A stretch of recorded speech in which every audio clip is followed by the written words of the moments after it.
ব্যারাকপুরে 56/1 ঘোষপাড়া রোড অতীন্দ্র কমপ্লেক্সের কাছে অবস্থিত শোভা ওমেন্স ফার্টিলিটি ক্লিনিক, যেখানে এসেছিলেন বিখ্যাত অ্যাকুপাঞ্চারিস্ট ডক্টর পি.ভি. লোহিয়া। তিনি বিভিন্ন রকম রোগের সমস্যার সমাধানের পথ বললেন অ্যাকুপাংচারের মাধ্যমে। শোভা উমেন্স অ্যান্ড ফার্টিলিটি সেন্টারের পায়েল সিংহ রায়, ডক্টর পায়েল সিংহ রায়ের উদ্যোগে আজকে এখানে পি.ভি. লোহিয়া অ্যাকুপাঞ্চারিস্ট এখানে এসেছেন, বিশিষ্ট অ্যাকুপাঞ্চারিস্ট। উনি অনেক মানুষকে সেবা দিয়ে এসেছেন দেশে বিদেশে। তো সেই ডক্টর পায়েল সিংহ রায়ের সঙ্গে আমরা একটু কথা বলে নেওয়ার চেষ্টা করব। 24 আওয়ার্সে স্বাগত। ম্যাম, একটু যদি আপনার ক্লিনিক সম্বন্ধে আমাদেরকে একটু বলেন। আমি ডক্টর পায়েল সিংহ রায়। আমি medical director of Shobha women's fertility clinic, Barrackpore, consultant gynaecologist and infertility specialist. আমি ব্যারাকপুরে আমার ক্লিনিক আছে। তাছাড়া আমি ডিস্ট্রিক্ট লেভেলে মেদিনীপুরে প্লাস মালদা ডিস্ট্রিক্টে যাই। তো আজকে যেটা বিশিষ্ট ব্যক্তি যে doctor professor P V. Lohia acupuncturist Bombay থেকে এখানে এসেছেন ভিজিট করতে। তো আকুপাঞ্চার কীভাবে বিভিন্ন প্যারালাইসিস পেশেন্ট বা ইনফার্টিলিটি পেশেন্টদের কীভাবে সাহায্য করে এবং আকুপাঞ্চার করালে ইনফার্টিলিটি ট্রিটমেন্টের আগে সাকসেস রেটটা একটু হাই হয়ে যায়। প্লাস আপনার ডায়াবেটিক, অ্যাজমা, কিডনি, হার্ট, বিভিন্ন সমস্যার জন্য নি রিপ্লেসমেন্ট করাতে হয় না আকুপাঞ্চার করালে। বিভিন্ন সমস্যার জন্য স্যার আমাদের এখানে আজকে আমাদের এই ইনফার্টিলিটি ক্লিনিকে এসছেন। তো আমরা নিয়ার ফিউচার এই ক্লিনিকের সাথে সাথে আকুপাঞ্চার ক্লিনিকও স্টার্ট করতে চলেছি। সেটা ব্যারাকপুরেই স্টার্ট হবে এবং ডক্টর পি.ভি. লোহিয়া এবং তাদের ফুল টিম বম্বে থেকে মান্থলি একবার করে এই সেন্টারে ভিজিট করবে। ম্যাম, এই মুহূর্তে এই শোভা ফার্টিলিটি সেন্টারে কি কি মানুষকে সুযোগ সুবিধা দেওয়া হয়, কি কি শোভা ফার্টিলিটি ক্লিনিকে আমি নিজেই প্র্যাকটিস করি, নিজেই বসি এখানে। এবং এখানে ইনফার্টিলিটি পেশেন্টদের main sonography consultation, IUI treatment এবং আইভিএফও স্টিমুলেশন, এভরিথিং এখানেই হয়। এসএসজি হয়, হাজবেন্ড সিমেন অ্যানালিসিস হয়। একটু আগে আপনি বলছিলেন নিঃসন্তান দম্পতিরা কিছুটা হলেও এখানে এসে আশার আলো দেখতে পারে। হ্যাঁ, অবশ্যই। নিঃসন্তান দম্পতি যারা অনেক দিন বিয়ে করেছেন অথচ তাদের প্রেগনেন্সি আসছে না বা বাচ্চা হচ্ছে না, সেই রকম পেশেন্টদের আমরা ট্রিটমেন্ট করে থাকি। এবং আইইউআই বা এমনি মেডিসিনের দ্বারা অনেকই পেশেন্ট প্রেগনেন্সি এসছে। তাছাড়া আমরা আইভিএফের দ্বারা যাদের আইইউআই ফেলিওর হয়, যাদের প্রেগনেন্সি আসছে না, আইইউআই ফেলিওর হয়েছে, তাদের আমরা আইভিএফের দ্বারা প্রেগনেন্সি এনে থাকি। ম্যাম, একটু অ্যাড্রেসটা যদি বলেন। আমাদের Shobha fertility 56/1 Ghoshpara road, Barrackpore, near Atindra complex, একদম স্টেশন থেকে উইদিন 2 মিনিটস দূরত্বে। নমস্কার, আমি ডাক্তার পায়েল সিংহ রায়। আমি medical director of Shobha women's and fertility clinic, Barrackpore. আমি consultant gynaecologist and infertility specialist. আজকে আমাদের ক্লিনিকে এক বিশিষ্ট অতিথি উপস্থিত আছে। তিনি হচ্ছেন doctor professor sir doctor P V. Lohia. উনি chairman of Indian academy of acupuncture science, vice chairman of World Association of Chinese Medicine, China, and visiting professor of Beijing Meridian Research Center, China, and many others countries like Germany and Poland. Namaste sir. Welcome to 24 Hours channel. Sir, आप कैसे हैं sir? अच्छा sir, आप आकुपंचरिस्ट हैं। हम लोग सुने आप बहुत पूरा वर्ल्ड में आप जाते हैं आकुपंचर के लिए। तो सर हम लोग का कुछ क्वेश्चन है। आप बेसिकली आप एलोपैथिक डॉक्टर हैं। तो सर कैसे आप एलोपैथिक होके आप आकुपंचर में शिफ्ट किए और क्यों किए? मैं और मेरी पूरी फैमिली, हम सब एलोपैथी के डॉक्टर्स हैं। मेरा मैटरनिटी सर्जरी का बड़ा हॉस्पिटल था, प्रैक्टिस बहुत अच्छी थी, पैसा मिला लेकिन मेंटल सेटिस्फैक्शन जिसको कहते हैं वो नहीं मिला। एलोपैथी प्रैक्टिस करते समय मुझे ऐसा लगा कि एलोपैथी में हम सिम्टम का यानी लक्षणों का उपचार कर रहे हैं, लेकिन बीमारी की जो जड़ है उसका इलाज नहीं कर सकते। इसलिए ज़िंदगी भर पेशेंट को दवाएं खाने पड़ता है। इसलिए मैंने एलोपैथी छोड़ के एक्यूपंक्चर की तरफ आया। मैं एक्यूपंक्चर ऐसी पद्धति है कि जिसमें हम बीमारी का, अगर डॉक्टर एक्सपर्ट है तो बीमारी की जड़ को ढूंढ के जो बीमारियां हम असाध्य समझते हैं, इनक्यूरेबल समझते हैं, उनकी जड़ को ढूंढ के उसको जड़ से यानी परमानेंट उसको अच्छा कर सकते हैं, ताकि ज़िंदगी भर ट्रीटमेंट की ज़रूरत नहीं पड़ती। दूसरी बात, एक्यूपंक्चर एक ड्रगलेस थेरेपी है, इसमें कोई दवा नहीं है, इसलिए नेचुरली इलाज का खर्चा बहुत कम है, और ड्रग नहीं है इसलिए इसके कोई साइड इफेक्ट नहीं तो एलोपैथी में हम जो दवाइयाँ खाते हैं वो केमिकल रहते हैं, जिससे पेशेंट की किडनी को, लीवर को, बाकी ऑर्गन्स को काफ़ी खतरा हो सकता है। तो एक्यूपंक्चर में वो प्रॉब्लम ही नहीं है, तो क्योर कर सकते हैं, खर्चा कम है और साइड इफेक्ट नहीं है, और क्या होना चाहिए। सर और एक क्वेश्चन है सर, ये ओरिजिन का आकुपंचर का ओरिजिन कहाँ से है? एक्यूपंक्चर को चाइनीज सिस्टम कहा जाता है, लेकिन मैंने खुद ने चाइना में, मेरा इंटरव्यू हुआ था बीजिंग में, लाइव इंटरव्यू, तब मैंने क्लेम किया है कि एक्यूपंक्चर ए ओरिजिनल इंडियन यानी भारतीय चिकित्सा पद्धति है। हमारे यहाँ जो नालंदा तक्षशिला यूनिवर्सिटीज थी कई सालों पहले, वहाँ एक्यूपंक्चर ये पढ़ाया जाता था एज सूची चिकित्सा, लेकिन एक्यूपंक्चर में इसका प्रचार नहीं हुआ, क्योंकि हमारे यहाँ अंग्रेजों ने राज किया 150 साल, इंडियन कल्चर, इंडियन मेडिसिन सबको उन्होंने दबा दिया। चाइना ने इसको बड़ा किया, from India it spread to China through Buddhist monks, और चाइना में वहाँ चाओ लाई ने, इसके माओ त्से-तुंग ने इसको राजाश्रय दिया, इसलिए चाइना में ये डेवलप हुआ, इस पर काफ़ी रिसर्च हुआ, इसलिए उसको चाइनीज पद्धति कहा जाता है। सर ये आकुपंचर आप कैसे विदाउट ड्रग ट्रीटमेंट हो सकता है, कैसे करते हैं आप विदाउट ड्रग्स? जनरली क्लिनिक का नाम रहता है दवा खाना, मेडिसिन खाना, इसलिए लोगों को ये समझ में नहीं आता कि बिना दवा का इलाज कैसे हो सकता है। एक्यूपंक्चर में अपना शरीर खुद ही खुद को ट्रीट करता है। अकॉर्डिंग टू एक्यूपंक्चर अपने शरीर में 14 मेरिडियन रहते हैं, जिसमें अपने शरीर की एनर्जी फ्लो होती रहती है। जैसे कोई सड़क के नीचे एक पाइपलाइन रहती है और पाइपलाइन में से पानी बहता है, वैसा अपनी जो स्किन है, मान लो ये सड़क है, तो इसके नीचे मेरिडियन लाइन रहती है और उसमें अपने बॉडी की एनर्जी फ्लो होती है। कोई कारण से अगर ये रुक गया, उसमें कोई ऑब्स्ट्रक्शन हो गया मेरिडियन में, तो एनर्जी आगे नहीं जा सकती, जमा हो जाती है। तो जहाँ एनर्जी नहीं जाती है वहाँ पैरालिसिस हो सकता है, या चिमटी आने टिंगलिंग नमनेस हो सकता है, वो वहाँ का वर्किंग कम हो सकता है, और जहाँ एनर्जी इकट्ठा होती है वहाँ पेन होता है। तो पेन और पैरालिसिस ये जो प्रॉब्लम्स है, ये मेरिडियन में ब्लॉक के वजह से होते हैं। तो हम अगर कोई पाइपलाइन ब्लॉक हो गई तो हम क्या करेंगे कि रास्ते पे जो मैन होल है उसका ढक्कन खोलते हैं और एक लकड़ी अंदर डाल के वो कचरा निकालते हैं। Likewise acupuncture point is like a man hole. हम एक्यूपंक्चर पॉइंट में से निडल अंदर डालते हैं, जैसा लकड़ी हिला के कचरा निकालेंगे पाइपलाइन में का, वैसा एक्यूपंक्चर से वो ब्लॉक निकालते हैं पेन और पैरालिसिस के लिए। दूसरी बाकी जो बीमारियां रहती है जिसको सिस्टमिक डिसऑर्डर कहते हैं, जैसे हार्ट की बीमारी, किडनी की बीमारी, लीवर की, लंग की, या आंखों की, कान की, सिस्टमिक डिसऑर्डर, तो अब इनको पंचमहाभूतों में बिगाड़ कहाँ है ये हमको ढूंढना पड़ता है। अकॉर्डिंग टू एक्यूपंक्चर अपना शरीर पंचमहाभूतों से बनता है। अरे पंचमहाभूतों में कहीं आपस में इम्बैलेंस हो गया, तालमेल नहीं रहा, तो ऐसी अनेक प्रकार की बीमारियां हो सकती है।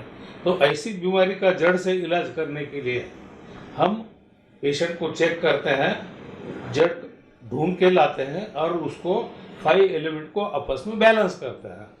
इसलिए बिना कोई दवा के पेशेंट खुद के खुद ट्रीट हो सकता है, हम सिर्फ गाइड करते हैं उसको बॉडी को। सर आकुपंचर में कैसे आप डायग्नोसिस कैसे करते हैं सर? एक्यूपंक्चर का डायग्नोसिस है एलोपैथी से काफ़ी हटके, हम स्टेथो वगैरह बाकी कुछ भी नहीं यूज़ करते, हालांकि मैं खुद एलोपैथी का डॉक्टर हूँ।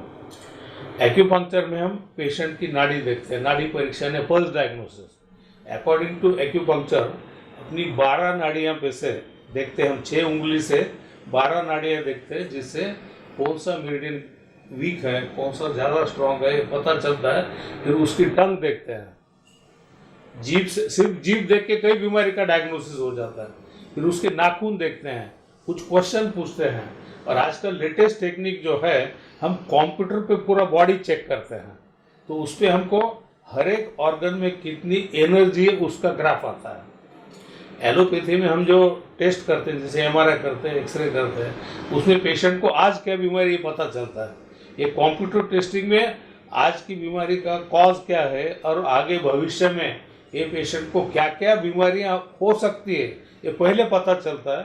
तो एक्यूपंक्चर का फायदा न सिर्फ ट्रीटमेंट के लिए बल्कि बीमारी टालने के लिए भी किया जा सकता है। ओके सर, सर बहुत अच्छा है सर, आपका बहुत अच्छा लग रहा है सर। ऐसे नी रिप्लेसमेंट हम लोग क्या सर अवॉइड कर सकते हैं एक्यूपंक्चर से? एक्चुअली घुटने का दर्द जिसको हम ऑस्टियोआर्थराइटिस कहते हैं ये बीमारी नहीं है। 35-40 के बाद जब उम्र जाती है तब एजिंग प्रोसेस शुरू होती है। अकॉर्डिंग टू एक्यूपंक्चर औरतों की एजिंग प्रोसेस 35 की एज में शुरू होती है और पुरुषों की 40 की एज में शुरू होती है। उसके बाद अपने जो भी जॉइंट है शरीर में, जैसे घुटने का जॉइंट है, कंधे का जॉइंट है, एल्बो जॉइंट है, इसमें ऑयल कम होते जाता है, जो लुब्रिकेंट रहता है वो कम होता है। उसकी वजह से कार्टिलेज एक दूसरे को घसती है। जैसे 40 के बाद घुटने में ऑयल कम हो गया तो ऊपर की हड्डी और नीचे की हड्डी इसमें ऑयल कम होने से बैठ के उठते समय, सीढ़ियाँ चढ़ते समय या पालथी मार के क्रॉस लेग करके बैठते समय यह हड्डी को हड्डी घसती है और उसकी वजह से दर्द होता है। तो एलोपैथी में हम क्या करते हैं, एक्सरे करते हैं, पेशेंट को बोलते हैं कि ऑयल कम है, लेकिन ऑयल बढ़ाने के लिए एलोपैथी में कोई दवा नहीं है। तो एलोपैथी में हम पेन किलर देते हैं। पेन किलर का मतलब क्या है कि हम ब्रेन को डिसेंसिटाइज करते हैं। यानी घुटने में दर्द रहता है लेकिन दिमाग को पता नहीं चलता कि घुटने में दर्द है। मैं जब एलोपैथी प्रैक्टिस करता था वही करता था कि बाद में मुझे लगा कि ये गलत है। एक तरफ हम बोलते हैं ऑयल नहीं इसलिए घुटना दुखता है और हम पेन किलर देते हैं, जिससे क्या होता है कि पेशेंट तो खुश होता है लेकिन अंदर के अंदर हड्डी खराब होती जाती है और फिर एलोपैथी में उसको हम नी रिप्लेसमेंट करते हैं। एक्यूपंक्चर में हम एक ऑयल बढ़ा सकते हैं। जॉइंट में जो ऑयल है जिसको एलोपैथी में हम साइनोवियल फ्लूइड कहते हैं, ये साइनोवियल फ्लूइड की मात्रा बढ़ा सकते हैं तो नेचुरली हड्डी को हड्डी घसेगी नहीं और ऑपरेशन की जरूरत नहीं पड़ती। अच्छा sir, okay sir. Sir acupuncture spondylosis और स्लीप डिस्क और पैरालिसिस में क्या कैसे काम करता है, क्या काम करता है? स्पॉन्डिलोसिस और स्लीप डिस्क ये भी बीमारी नहीं है, that is also due to ageing process. इसे अपनी उम्र बढ़ती है, जॉइंट में का ऑयल कम होता है, वैसे ही अपनी जो हड्डियां रहती है बोन और कार्टिलेज ये घसते जाते हैं, जिसको वियर एंड टेयर कहता है। और दो अपने जो मणके रहते हैं, वर्टिब्रा रहते हैं, दो वर्टिब्रा के बीच में डिस्क रहती है। तो जैसा एजिंग प्रोसेस एज बढ़ते जाता है वैसा ये डिस्क पतली होते जाती है, disc due to wear and tear. और बाद में उसमें का अंदर न्यूक्लियस रहता है वो टूट जाता है, बाहर आता है उसका टुकड़ा पीस और वो स्पाइनल कॉर्ड को या नर्व रूट को दबाता है। इनिशियल स्टेज में हम इसको स्पॉन्डिलोसिस कहते हैं। स्पॉन्डिलोसिस का मतलब वर्टिब्रा का वेयर एंड टेयर, और स्लिप डिस्क का मतलब ये पीस जो बाहर आता है और स्पाइनल कॉर्ड को या नर्व को दबाता है उस तब हम स्लिप डिस्क कहते हैं। सर्वाइकल में भी स्लिप डिस्क हो सकती है, स्पॉन्डिलोसिस हो सकता है, कमर के लंबर वर्टिब्रा में भी होता है। यहाँ अगर स्लिप डिस्क हो गई, जब सब स्पॉन्डिलोसिस है यहाँ दर्द होगा, ये हाथ में आएगा। जब स्लिप डिस्क हो जाएगी तो ये हाथ बारीक होते जाएगा, ये दोनों हाथ को हो सकता है, एक हाथ को हो सकता है। कमर में स्पॉन्डिलोसिस जब होता है तब कमर में दर्द होता है। जब स्लिप डिस्क होती है ये कमर का दर्द पाँव में जाता है, जिसको हम साइटिका कहते हैं। तो एलोपैथी में स्पॉन्डिलोसिस के स्टेज को हम पेन किलर देते हैं और स्लिप डिस्क होते हैं उसको ऑपरेशन करते हैं। लेकिन ये ऑपरेशन बहुत खतरनाक रहते हैं। ये जब ऑपरेशन में हम डिस्क को काटते हैं, वो काटते समय अगर नर्व को धक्का लग गया, स्पाइनल कॉर्ड को धक्का लग गया तो वहाँ से नीचे पूरा पैरालिसिस हो जाता है।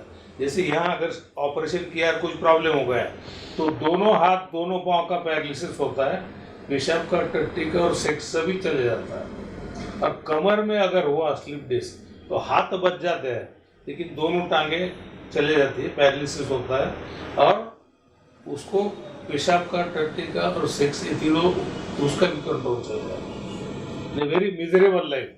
और ये सब हम टाल सकते हैं। एलोपैथी में मेरा खुद का ऑपरेशन हॉस्पिटल था पहले, मैं एलोपैथी छोड़ के अब 38 ईयर्स हो गए। कहते हुए हर्ष होता है ये 38 साल में मैंने एक भी पेशेंट को ना तो नी रिप्लेसमेंट के लिए भेजा है, ना तो स्लीप डिस्क के लिए ऑपरेशन को भेजा है। इसका मतलब ये नहीं कि हमारे सब पेशेंट 100% अच्छे हो जाएंगे, लेकिन 70%, 80%, 90%, 95% इतना इम्प्रूवमेंट होता है और पेशेंट उससे खुश है। दूसरा क्वेश्चन आपने पैरालिसिस के बारे में पूछा था। पैरालिसिस में कई टाइप का पैरालिसिस रहता है। एक है कि सिर्फ मुंह पे से मुंह टेढ़ा होता है, ऐसा टेढ़ा होता है, इसको बेल्स पाल्सी कहते हैं। कई लोगों को कान में इन्फेक्शन होता है, वो इन्फेक्शन फेशियल नर्व पे जाता है और मुंह ऐसा एकदम टेढ़ा हो जाता है। ऐसे अगर फ्रेश केस आई तो 2-4 दिन में पूरा अच्छा हो जाता है, लेट आया तो टाइम लगता है। दूसरा जो कॉमन पैरालिसिस है उसको हम हेमिप्लेजिया कहते हैं, यानी वन साइड चले जाती है। तो खास करके जो लोगों को हाई ब्लड प्रेशर की बीमारी है, जनरली 45-50 के आगे मेजॉरिटी लोगों को हाई ब्लड प्रेशर की बीमारी होती है, और उनका अगर किससे झगड़ा हो गया, दवा खाने की भूल गया, ऐसा कुछ हुआ तो सिस्टोलिक बीपी यानी ऊपर का ब्लड प्रेशर शूट अप होता है और ब्रेन में जो मिडल मेनिंजियल आर्टरी रहती है वो रप्चर हो जाती है, फूट जाती है और ब्रेन में ब्लीडिंग होता है, हीमोरेज होता है। कुछ लोगों में ब्लड वेसल में खून की गुठली तैयार होती है, उसको हम बोलते हैं थ्रोम्बोसिस। ये गुठली कहीं जाके अटकती है, उसको कहते हैं एम्बोलिज्म। तो हीमोरेज, थ्रोम्बोसिस, एम्बोलिज्म ऐसी कई चीज़ें जिसकी वजह से एक साइड चली जाती है। ब्रेन का लेफ्ट साइड बॉडी के राइट साइड को कंट्रोल करता है और वाइस वर्सा। मान लो कोई पेशेंट को इधर लेफ्ट साइड को ब्लीडिंग हो गया है, उसको राइट साइड का पैरालिसिस होता है।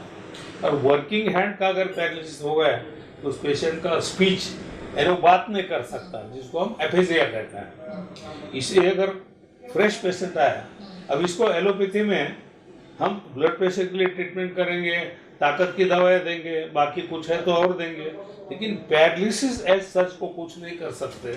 इसलिए उसको एलोपैथी में हम फिजियोथेरेपी करने को बोलते हैं। एक्यूपंक्चर में हम इसको ट्रीट कर सकते हैं। फ्रेश के मेरे पास कई पेशेंट जो हिमप्लेजिया के बाद 2-4 दिन में ट्रीटमेंट को आते हैं, वो एक हफ्ते में कम से कम 80-90% इम्प्रूव हो जाते हैं। अब कुछ लोग जो लेट आएंगे, मान लो पेशेंट 4 महीने के बाद आया तो अच्छा होने को उसको 6 महीने लग सकते हैं। फ्रेश रहा तो तुरंत आता है। और एक टाइप का पैरालिसिस, अब ये रोड साइड एक्सीडेंट जो होते हैं, मोटरसाइकिल का एक्सीडेंट, कार का एक्सीडेंट, पेशेंट गिर गया और उसकी रीढ़ की हड्डी का फ्रैक्चर हो गया। यहाँ अगर फ्रैक्चर हो गया तो दोनों हाथ दोनों पांव चले जाते हैं, टट्टी पेशाब बंद हो जाता है। नीचे के वर्टिब्रा का फ्रैक्चर हो गया तो दोनों टांगे चले जाते हैं, टट्टी पेशाब सेक्स चले जाते हैं। इसको एलोपैथी में कुछ भी नहीं कर सकते हम, एक्सेप्ट फिजियोथेरेपी। हमारे पास ये पेशेंट बहुत बड़ी मात्रा में आते हैं और कई लोगों को अच्छा फायदा होता है। हमारे औरंगाबाद के पास एक गंगापुर नाम का गांव है, 32 साल का एक युवक मोटरसाइकिल से गिर गया, फ्रैक्चर हो गया और थोरेसिक 12 वर्टिब्रा के 6 पीसेस हो गए, उसका स्पाइनल कॉर्ड पूरा डैमेज हो गया, दोनों पाँव का पैरालिसिस, टट्टी पेशाब बंद। वहाँ के एक ऑर्थोपेडिक हॉस्पिटल में एडमिट हुआ। उन्होंने बोला हम ऑपरेशन करेंगे, लेकिन ऑपरेशन के बाद भी तुम चल नहीं पाओगे क्योंकि तुम्हारा स्पाइनल कॉर्ड डैमेज है। वो पेशेंट ने ऑपरेशन कैंसिल किया, मेरे पास आया। मैंने कहा अकॉर्डिंग टू मेडिकल साइंस तुम चल नहीं सकते, लेकिन मेरा खुद का मानना है कि हमको जो पता चला है वो 10% ही पता चला, जिसको हम साइंस कहते हैं। 90% चीज़ें दुनिया में क्यों होती है इसका हमको कुछ भी पता नहीं है, दैट इज अननोन साइंस। तो मैं खुद ये मानता हूँ कि तेरी केस अच्छी हो सकती है, वी कैन डेफिनेटली ट्राई। यानी मेडिकल साइंस के अकॉर्डिंग तो अच्छा नहीं होता है, पर मुझे लगता है कि तो अच्छा हो सकता है। If you want I will try. Believe me, एक हफ्ते में 100% अच्छा हुआ। हालांकि उसके वर्टिब्रा के 6 पीसेस हुए। बाद में मैं पूरे इंडिया का चेयरमैन हूँ एक्यूपंक्चर का, पूरे वर्ल्ड का वाइस चेयरमैन हूँ। हमारे इंडिया में हमने अभी तक 8 इंटरनेशनल कॉन्फ्रेंसेस लिए हैं, जिसको चाइना, जापान, अमेरिका, इंग्लैंड, पूरी दुनिया से एक्यूपंक्चरिस्ट आती है। तो 2000 में हमारी औरंगाबाद में एक इंटरनेशनल कॉन्फ्रेंस हुई थी, तो हमने ये पेशेंट दिखाया था सबको, इसका लेक्चर रखा था, इसके MRI सबको दिखाए थे। किसको भी भरोसा नहीं आया, क्योंकि मेरे खुद के कई स्टूडेंट जो है वो ऑर्थोपेडिक सर्जन है, वो तो शॉक में चले गए कि ऐसा कैसा हो सकता है। चाइना के लोगों ने उसको मार मार के देखा, जहाँ फ्रैक्चर था उड़बट करने को लगाया, और फिर उसको पूछा कैन यू लिफ्ट वेट, तू वजन उठा सकते क्या? उसने बोला कि सर मैं किराना दुकानदार हूँ, ग्रॉसरी मर्चेंट। एक्सीडेंट के पहले मैं पीठ पे 70 किलो का बोझा उठाता था, अभी एक्सीडेंट के बाद फ्रैक्चर हुआ, डॉक्टर लोहिया ने ट्रीटमेंट किया और मैं अभी 110 किलो का थैला पीठ पे उठा सकता हूँ। सब लोग शॉक में चले गए कि ऐसा हो कैसा सकता। तो एक ऑर्थोपेडिक सर्जन ने मुझे पूछा, बोला कि सर प्लीज इस पे आप कमेंट करो। मैंने इतना ही बोला कि हम ट्रीटमेंट जब करते हैं तो एमआरआई की या किताबों की नहीं करते, पेशेंट की करते हैं। इसलिए पेशेंट अगर बोलता है, किताबें बोलती कि अच्छा नहीं होगा, एमआरआई बोलता है अच्छा नहीं होगा, लेकिन सामने जिंदा पेशेंट खड़ा है जो अच्छा हुआ है, हमको पेशेंट पे ही भरोसा रखना पड़ेगा ना। दैट इज अननोन साइंस, हमको पता नहीं लेकिन कुछ तो है। तो पैरालिसिस में ओवरऑल अच्छे रिजल्ट है। We are treating all types of paralysis. বাহ, শুনেও খুব ভালো লাগছে আপনার এই আকুপাঞ্চারের ট্রিটমেন্টে এত এত উপকার পাচ্ছে মানুষ। আচ্ছা sir, acupuncture menstrual disorder, infertility और पीसीओएस कुछ रोल है क्या सर? गायनिक में ऑब्स्टेट्रिक Infertility में एक्यूपंक्चर का बहुत बड़ा रोल है। अच्छा, औरतों की जो मेजॉरिटी प्रॉब्लम्स रहती है वो मेंस्ट्रुएशन से जुड़ी हुई रहती है। ब्लीडिंग न होना, जिसको हम एमेनोरिया कहते हैं, इरेगुलर ब्लीडिंग होना, ब्लीडिंग कम होना या ब्लीडिंग ज़्यादा होना, अनेक समय ऐसा रहते हैं। कुछ औरतों को ब्लीडिंग होती लेकिन ओव्यूलेशन नहीं होता, इसलिए बच्चा नहीं होता, इनफर्टिलिटी। इस सब में एक्यूपंक्चर का इसलिए अच्छा रोल है कि एक्यूपंक्चर हार्मोन्स को बैलेंस कर सकता है। औरतों की जो मेंस्ट्रुअल डिसऑर्डर रहती है, they are generally related to oestrogen and progesterone, जो मेजर हार्मोन औरतों में रहता है। एक्यूपंक्चर, एलोपैथी में हम क्या करते हैं कि जो हार्मोन नहीं वो ओरल या इंजेक्टेबल देंगे, लेकिन उससे दोनों में बैलेंस नहीं होता है। एक्यूपंक्चर में हम हार्मोन की सभी समस्या है, ना सिर्फ मेंस्ट्रुएशन के, मेंस्ट्रुएशन रहो, थायराइड रहो, डायबिटीज रहो, हार्मोनल ओबेसिटी रहो, कुछ भी रहो, हार्मोन को बैलेंस कर सकते हैं सभी हार्मोन। यानी जो ज्यादा है वो कम होगा, कम है वो बढ़ेगा। इसलिए मेंस्ट्रुअल डिसऑर्डर ट्रीट कर सकते हैं, इनफर्टिलिटी को ट्रीट कर सकते हैं। मैंने आपको बोला कि पहले मेरा खुद का मैटरनिटी होम था, मैं गायनिकोलॉजी की प्रैक्टिस करता था। तो मैंने जब एक्यूपंक्चर चालू किया, मेरे पास एक पेशेंट आया मेल इनफर्टिलिटी का, जिसको हम एलोपैथी में कहते हैं एजोस्पर्मिया, यानी स्पर्म तैयार ही नहीं होता। तो उसने मुझे रिक्वेस्ट किया कि सर प्लीज ट्राई करो, क्योंकि मैं एलोपैथी वाला डॉक्टर हूँ, मुझे खुद भरोसा नहीं था कि ये ट्रीट हो सकता है।